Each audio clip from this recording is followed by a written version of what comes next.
When did you find out that your Teams meeting with Ms. Daly and Mr. Schoenberg was actually recorded? Thank you very much, Mr. Chair, for the question. When I watched the committee proceeds the night that it occurred on August 7th. And I trust that you haven't had access to any transcript, you haven't had access to the actual recording itself. I appreciate your memory. May not be as sharp as it would be if I were asking you what you did last night. So I'll go through some of the details, all right? Because the impression I'm hearing about you being so managerial-like and concerned regarding her well-being, et cetera, can be interpreted differently. So I'm going to go through a couple of areas.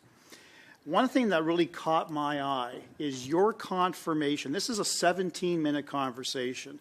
Literally within the first minute and a half, you use these words. I know that you did exchange briefly with the CBA in recent weeks.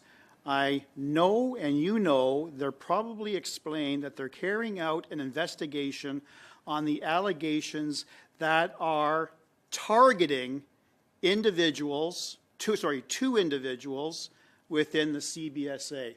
A very interesting use of the word, targeting, because that's precisely what the evidence has shown, that government and senior managers, deputy managers, and ADMs have looked for fall people to take the blame for this $60 million boondoggle. And there are consequences when people speak out against power, when people speak out against authority. They end up suspended, sometimes without pay. So I'm glad you used the word targeting, because that's the first confirmation that Justin Trudeau and his government and his public servants are deliberately targeting individuals to take the blame for this boondoggle. That's one observation.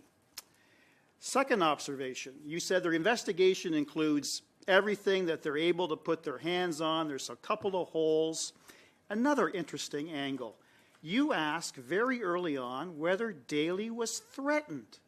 And you didn't say that once. You didn't say it twice. You didn't say it 3 times. In 17 minutes, Ms. Bolduc, you reiterate, if you've been threatened, now is your time to share details. And I would well imagine the people you believed were threatening Diane Daly were her friends, Mr. Utano and Mr. McDonald. Am I correct?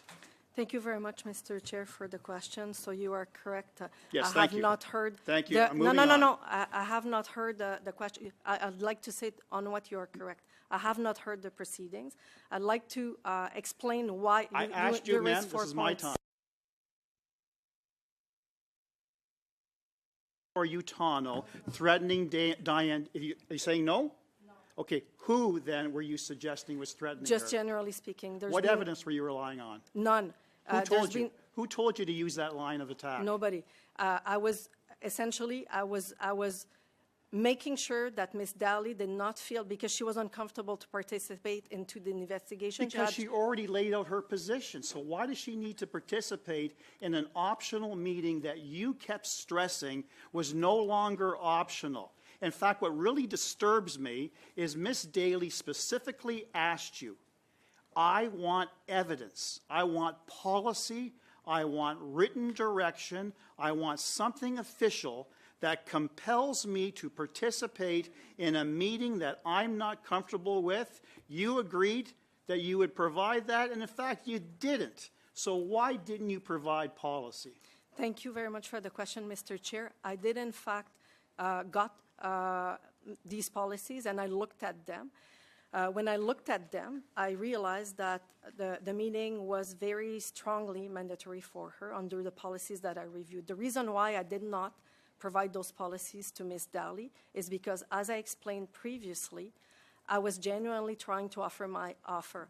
When I got a hold of this policy, she had already accepted to meet with the CBSA. There was no point at that time for me to provide these policies. I don't accept that.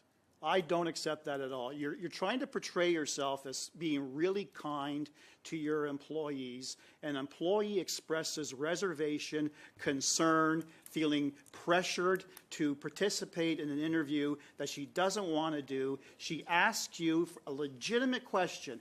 Give me evidence of policy. You find policy and you deliberately withhold it from her. Thank you, Not Mr. good Brock. enough.